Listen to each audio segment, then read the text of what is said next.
Hello दोस्तों, BPSC मेरा YouTube channel पे आप सभी का एक बार फिर से स्वागत है। कल हम लोगों ने फंडामेंटल ड्यूटीज और डीपीएसपी देख लिया था फीचर्स में, सैलिएंट फीचर, जो कि अभी हमारा पॉलिटी का चैप्टर 3 चल रहा है।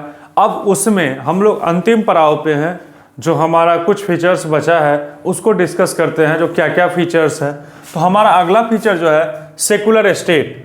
सेकुलर स्टेट कहने का मतलब जो भारत जो है किसी भी एक धर्मनिरपेक्ष या धर्म को प्रमोट अपहोल्ड नहीं करता है, जैसे पाकिस्तान हो गया, बांग्लादेश हो गया, ये कहीं ना कहीं एक किसी खास रिलीजन के लिए, यूएई जो कि मुस्लिम्स के लिए, पाकिस्तान मुस्लिम्स के लिए, चाइना बुद्धिज्म के लिए, बुद्धिस्ट को प्रमोट करती है। लेकिन हमारा भारत सभी धर्म को लेके चलने वाली, किसी धर्म की यहाँ अपहोल्ड मतलब ऊपर किसी धर्म को नहीं रखा गया है, सभी को समान अधिकार और समान रूप से देखा जाने वाला भारत है। यही हमारे संविधान का एक महत्वपूर्ण फीचर है, जो हमारा संविधान कहता है जो भारत एक सेकुलर स्टेट है। सेकुलर स्टेट यहाँ कहने का मतलब जो सेकुलर संप्रभु राष्ट्र है। ठीक, उसके बाद जो अगला फीचर है हमारा यूनिवर्सल एडल्ट फ्रेंचाइज। जिस समय संविधान बनाया गया था उस समय जो हमारा वोटिंग राइट्स था या हमारे वयस्कता का एज जो था वो 21 साल था। लेकिन समय बदलता गया, सोच बदलती गई, तो उसके बाद 61वें संविधान संशोधन जो 1988 में किया गया था उसमें 21 साल को घटाकर 18 साल कर दिया गया। लेकिन इसको इम्प्लीमेंट कब किया गया है? 1989 में। तो हम लोग अभी दो फीचर क्या क्या देखे, पहला सेकुलर स्टेट, दूसरा एडल्ट यूनिवर्सल एडल्ट फ्रेंचाइज। अगला फीचर जो हमारा है सिंगल सिटीजनशिप, मतलब यहाँ एक नागरिक को एक अधिकार दिया गया है। उसके बाद इंडिपेंडेंट बॉडीज, जैसे इंडिपेंडेंट बॉडीज मतलब जैसे जुडिशियरी हो गया, यूपीएससी हो, इंडिपेंडेंट बॉडीज मतलब हो गया बीपीएससी, यूपीएससी, फाइनेंस कमीशन, ये सब कहीं ना कहीं इंडिपेंडेंट बॉडीज है हमारे कॉन्स्टिट्यूशन का। नीति आयोग भी कह सकते हैं इंडिपेंडेंट बॉडीज है। इमरजेंसी प्रोविजन जो हमारे संविधान में लगाया जाता है इंटरनल और एक्सटर्नल एग्रेशन की वजह से या किसी तरह का वार सिचुएशन जो होता है उस कारण से नेशनल इमरजेंसी पढ़ेंगे, उसमें बताएंगे जो किन किन कारणों से नेशनल इमरजेंसी लगाया जाता है और किस आर्टिकल के तहत नेशनल इमरजेंसी प्रोविजन है हमारे कॉन्स्टिट्यूशन में और कंट्री में। यहाँ 3 टायर गवर्नमेंट। 3 टायर गवर्नमेंट कहने का मतलब सेंटर, स्टेट और लोकल बॉडीज। लोकल बॉडीज, उसके बाद कोऑपरेटिव सोसाइटी। अब कोऑपरेटिव सोसाइटी बस 2 पॉइंट में आपको समझाने का कोशिश कर रहे हैं।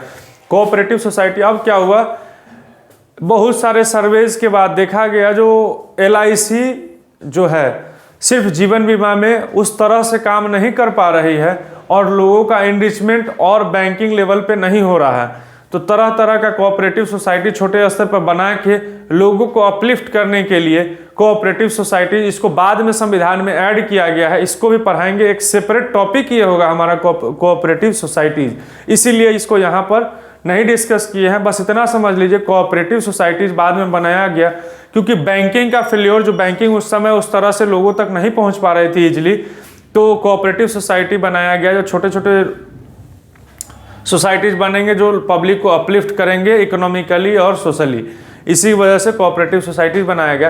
तो ये हमारा था संविधान का फीचर। लेकिन अगर कोई भी चीज़, एक इंसान के अंदर भी अगर 10 खासियत है तो कुछ ना कुछ तो डिमेरिट्स होंगे उसके अंदर, चाहे वो छोटा डिमेरिट्स हो, वो भी एक पॉजिटिव पार्ट हो, लेकिन डिमेरिट्स होता है। ठीक उसी तरह से हमारे भारत का भी संविधान जो बना था, इतने फीचर के बाद भी कुछ क्रिटिसिज्म और कुछ उसमें डिमेरिट्स हैं। आइए उस डिमेरिट्स को हम लोग समझते हैं, जो क्या डिमेरिट्स है हमारे इंडियन कॉन्स्टिट्यूशन में। दोस्तों, तो अब हमारा संविधान का जो क्रिटिसिज्म था, जो डिमेरिट्स था, आइए उसको देखते हैं। पहला डिमेरिट्स क्या है? ए बोरोड कॉन्स्टिट्यूशन। ए बोरोड कॉन्स्टिट्यूशन कहने का मतलब जो हम खरीदे नहीं हैं, लोगों के द्वारा कहा गया जो हाँ हमारे संविधान को अलग अलग देश से उस चीज़ को कॉपी करके हमारे एक संविधान को मोटा ताज़ा संविधान बना दिया गया है। लेकिन नहीं, इस चीज़ को डॉक्टर भीमराव अंबेडकर के द्वारा, क्योंकि ड्राफ्टिंग कमेटी के चेयरमैन थे, द्वारा कहा गया जो हमारा जो भारतीय संविधान है वो बोरोड बिल्कुल है, हम इस चीज़ को एक्सेप्ट करते हैं, लेकिन कंप्लीटली नहीं है। क्यों? क्योंकि उस चीज़ को, जो भी चीज़ें हम अलग अलग देश से लिए हैं, उसको अपने देश के हिसाब से जो चेंजेज करने थे उसको चेंज करते हुए हम संविधान में उस चीज़ को डाले हैं। तो हमारा संविधान एक बोरोड कॉन्स्टिट्यूशन नहीं है। ठीक, दूसरा क्या कहता है, a carbon copy of the act of 1935। जैसा कि हम लोग मेकिंग ऑफ कॉन्स्टिट्यूशन में भी पढ़े हैं, जो गवर्नमेंट ऑफ इंडिया एक्ट 1935 से हमारे संविधान में लगभग 50 से 70% चीज़ें उसमें लिखी गई हैं। तो इस पे क्या आता है कॉन्स्टिट्यूएंट असेंबली और भीमराव अंबेडकर का जवाब, जो हाँ संविधान में वहाँ से मैक्सिमम चीज़ें ली गई हैं, लेकिन हमारे लोगों के अनुसार, हमारे समाज और हमारे भारत के परिदृश्य को देखते हुए उसमें प्रॉपर चेंजेस करते हुए हम लोग 1935 का जो गवर्नमेंट ऑफ इंडिया एक्ट है वहाँ से चीज़ों को लिए। इसी चीज़ को तथ्यात्मक कहते हुए एन श्रीनिवासन कहते हैं, जो हमारा संविधान जो है सो लैंग्वेज और सबस्टांस दोनों चीज़ कॉपी किया गया है हमारे संविधान में एक्ट ऑफ 1935 से। आइवर जेनिंग्स कहते हैं the constitution is directly from the government of India act of 1935, मतलब हू बहू उतार दिया गया है कॉन्स्टिट्यूशन में। और तीसरा जो हमारा डिमेरिट है एलिफेंटाइन साइज, मतलब हमारे कॉन्स्टिट्यूशन जो इतना बड़ा, इतना मोटा जो हमारा संविधान बनाया गया है, इसको भी एक डिमेरिट से देखा जाता है, जो इतना भास्ट, इतना इलेबोरेट, इतना कम्प्रिहेंसिव क्यों हमारे संविधान को बनाया गया। ठीक, तो चौथा है कुछ लोगों का जो गांधी जी को कॉन्स्टिट्यूएंट असेंबली में नहीं रखा गया था, इसलिए वो लोग कहते हैं जो गांधी जी आज़ादी दिलाए, गांधी जी का इतना योगदान था हमारे देश के आज़ादी में, लेकिन उनको संविधान सभा से दूर रखा गया।